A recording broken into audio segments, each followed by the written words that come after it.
kama unavyofahamu tunamfahamu kwanza kama ndugu yetu, maana yake ni Mkenya, na kisha kama alikuwa rais wa taifa la Marekani. La pili, mnafahamu vyema kwamba Rais Uhuru Kenyatta anaahidi kwamba kila Mkenya anapata maisha bora. Na katika kuhakikisha kwamba anapata maisha bora Mkenya, Rais Uhuru Kenyatta aliweza kutoa mpangilio kamili ambao kwa hivi sasa tunauita the Big Four.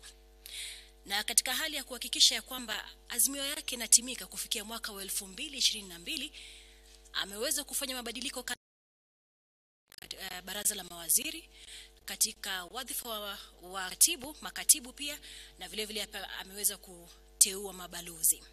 Kwa hivyo kwa hivi sasa ningependa kuwaeleza baadhi ya mabadiliko ambayo ameweza kuyafanya Rais Uhuru Kenyatta, tukifahamu vyema ya kwamba mabadiliko haya yameweza kutendeka ili kuhakikisha ya kwamba azimio lake la kuhakikisha kwamba ajenda kamili ya Big Four imeweza kutakapofika mwaka 2022 imeweza kukamilika vyema na inaendelea vyema ili kuhakikisha kwamba wewe Mkenya popote pale ulipo huduma na kuweza kuishi maisha bora.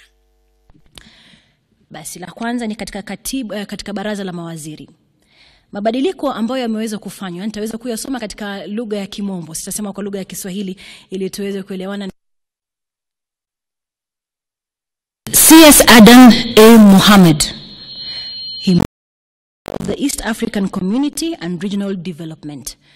CS Adan A. Mohamed moves to the Ministry of East African Community and Regional Development. CS Peter Munya moves to the Ministry of Industry, Trade and Cooperatives. CS Peter Munya moves to the Ministry of Industry, Trade and Cooperatives. Professor Colette A. Suda moves to the Ministry of Education as Chief Administrative Secretary and Principal Secretary in charge of State Department for University Education. Honorable Simon Kachapin, he moves to the Ministry of Energy as Chief Administrative Secretary. And those are the changes in the cabinet, and I'll take them once again for you just to be able to digest that. Is that CS Adan A. Mohamed moves to the Ministry of East African Community and Regional Development. And we have CS Peter Munya moving to the Ministry of Industry, Trade and Cooperatives. And Professor Colette A. Suda moves to the Ministry of Education as the Chief Administrative Secretary and Principal Secretary in charge of State Department for University Education. And Honorable Simon Kachapin moves to the Ministry of Energy as Chief Administrative Secretary. Now on to the changes to the Principal Secretaries. Now, Principal Secretary Charles Sunkuli moves to State Department for Devolution.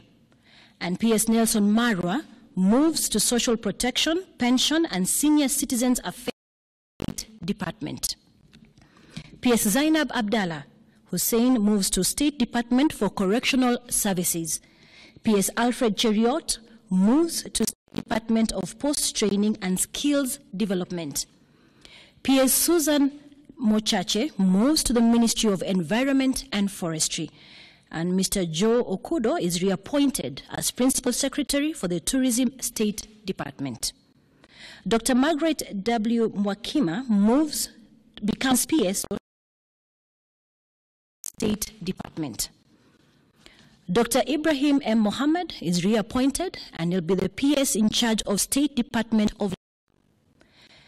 Mrs. Fatuma Hirsi is reappointed to be PS for Broadcasting and Telecommunications State Department. Professor Misheni Jafet Ntiba moves as Principal Secretary to Fisheries, Agriculture and the Blue Economy State Department. Mr. Francis Otieno Owino is nominated to become, Mr. Francis Otieno Owino is nominated to become an approval by Parliament Principal Secretary for the State Department of Youth. Mrs. Esther Koimet, to be nominated and on approval by Parliament, will be appointed as Principal Secretary for Transport State Department. And Professor Paul Maringa is moved to be Principal Secretary in charge of Public Works State Department. And that is a list as far as the principal secretaries are concerned. And on to the nomination of for ambassadors. And as you know, the nomination of these ambassadors is privy to approval by Parliament. So as follows, they have been appointed, and these are Mrs. Sarah Serem, Lieutenant General Samuel Thuita, Mr. Francis Mohoro, Mr. Manoa Esipisu, Honorable George Ochilo Ayako, Ambassador Nicholas Oginga Ogego, John Kimani Ondieki, and Benjamin. Na kwa mfano vile mweza kusikia ni kwamba nitaweza kurudia tena baadhi ya wale ambao wameweza kuteuliwa kama mabalozi wapya. Nikirudia ukifahamu ya kwamba wao wataweza kuteuliwa kuwa mabalozi baada ya kuweza kupitia bunge.